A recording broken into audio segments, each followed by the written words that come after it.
him, and I apologized to him as well. But, sometimes that doesn't help. Sometimes, okay, I accept your apology, but I can't mess with you. You know what I'm saying? So it was one of them things. And Sean Hefferman is like one of the most genuinest dudes that I've met in the bully game.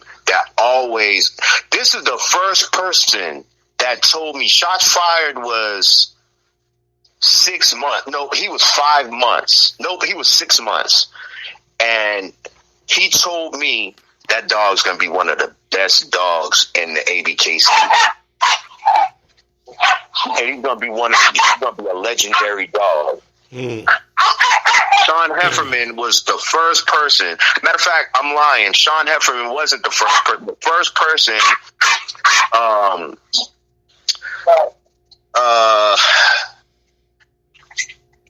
let me see who. The first person that told me,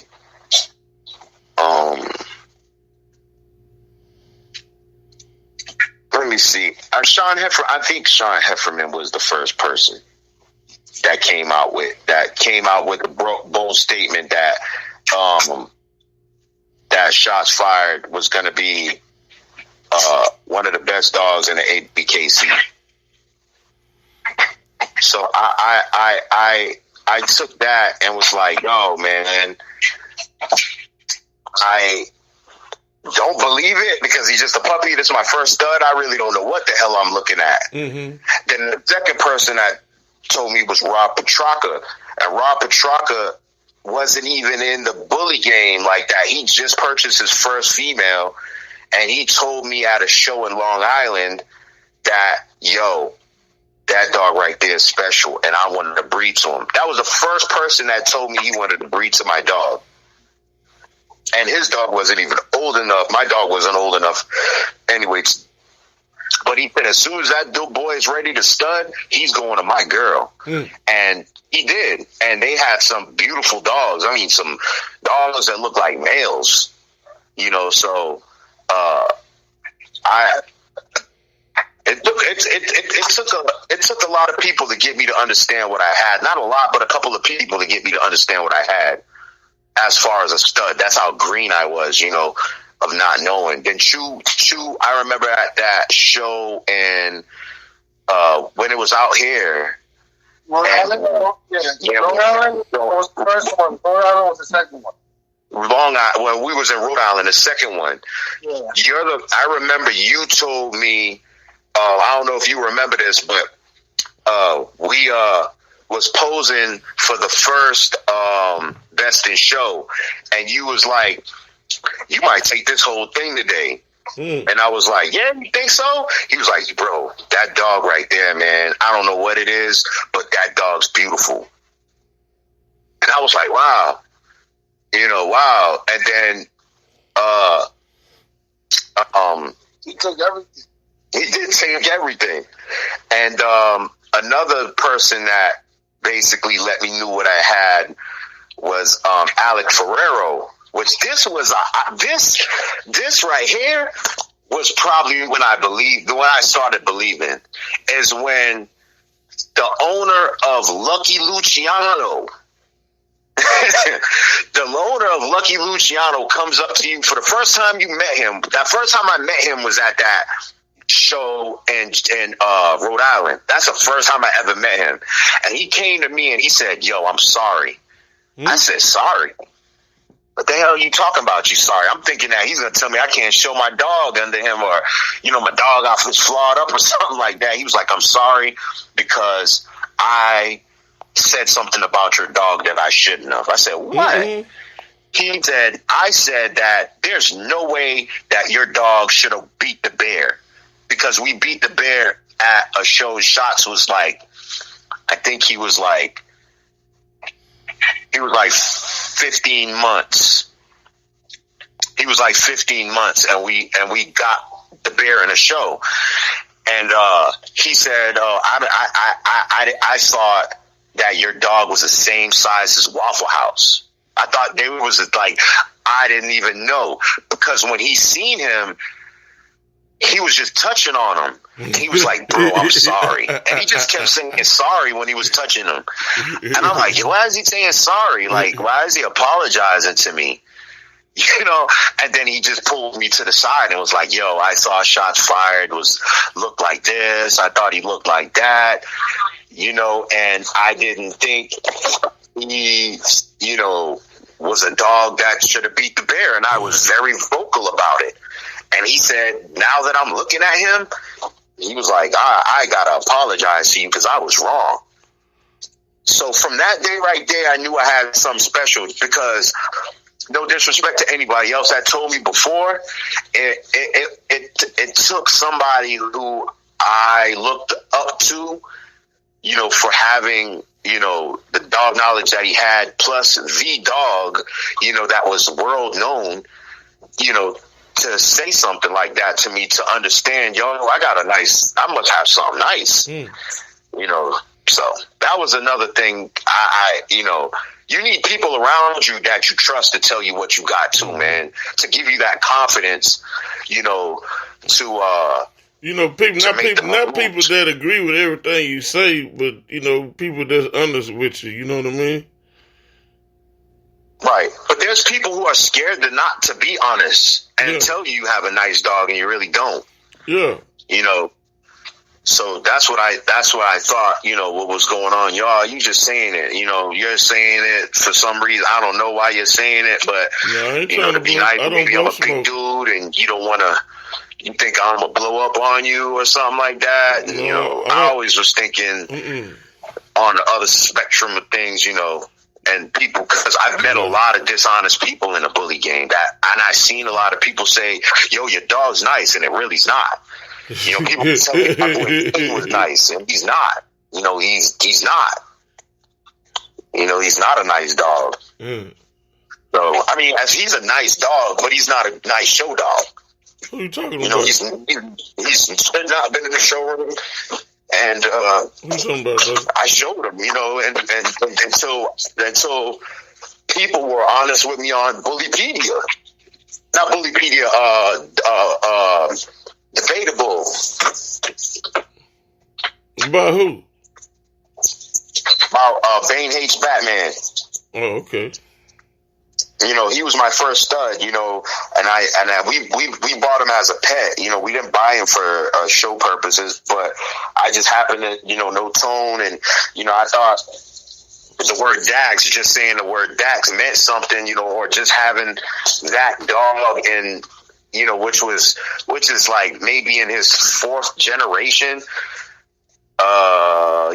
This is in his fourth generation, and I didn't even know what the hell I was looking at when it came to the pedigree. I just seen Dax in there, and I'm thinking it was once too, and I'm thinking, oh, I got a Dax dog, and you know, people ran and let me think that.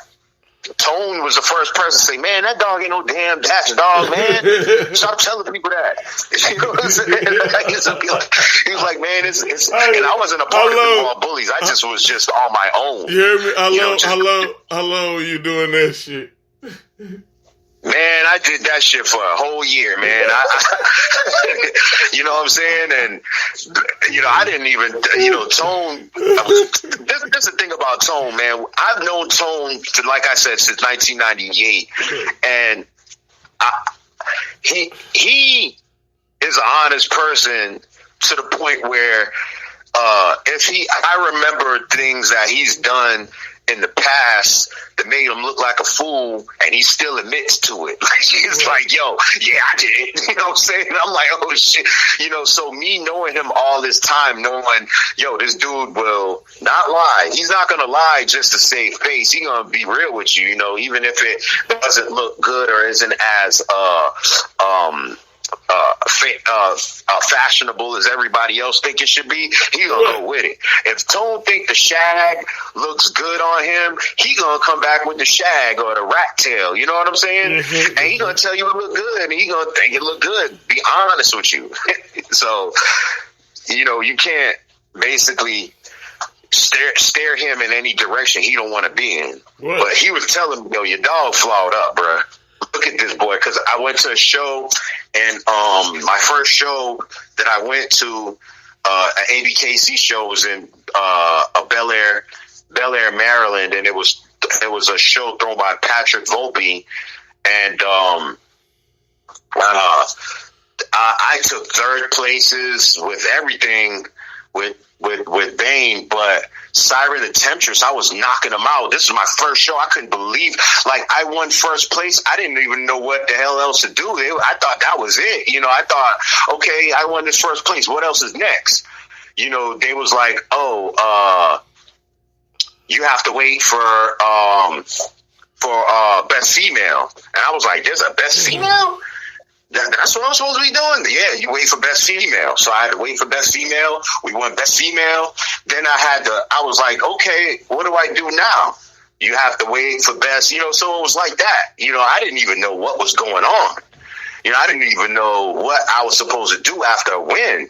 So the female I took there, that was also my daughter's pet, ended up just being just a showstopper. You know, the things that I learned, which I was telling you from Eric Salez, I learned from him. Yeah. You know, and also people at the show,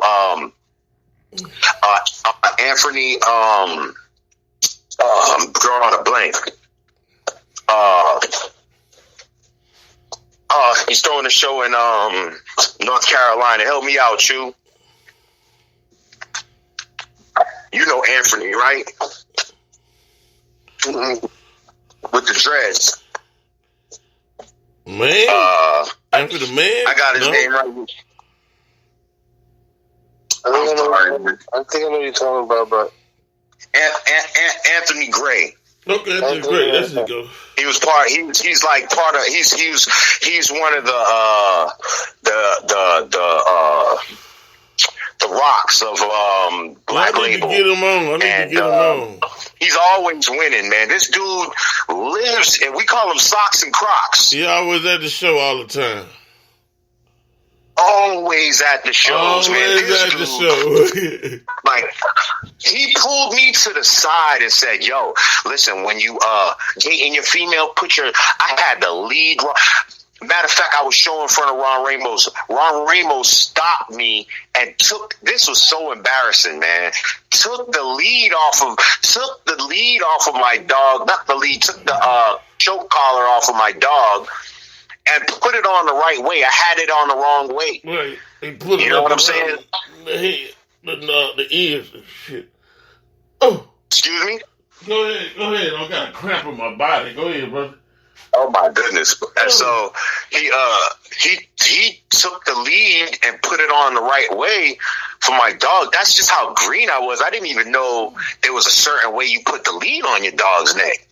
You know, so when he was like, okay, Anthony Gray, he was like, you seen how he took that lead and put it on your neck? You want me to show you why? I said, yeah. So he took Siren from me. And he was like, you see how she's trying to gate with her head down? Just snap it up like this. And she lifted her head up, and I was like, oh, shit. And her whole gait was different. It was like, what is that? Like, this is a total 180. You know, so I started doing that, and she just, ever since then, we champed her out. When she became 9 months, she was a champion. You know, I gained her championship title in Allentown, and the furthest at that point in my life that I got into the show was Best of Winners, and it was against my kennel partner Tone Rodan, which at this point he was like the top handler in the ABKC.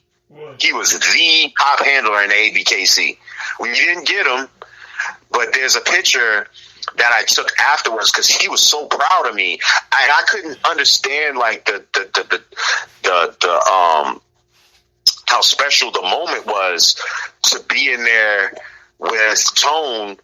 You know, I didn't really understand it until after Ron Ramos said, "Look, do you know how special this is to be just new into the game, and you're in here with Best of Winners with him." Mm. You know, and this is the best handler in the show world right now. and then ABKC. So I was like, wow, this is a special moment. So we took a nice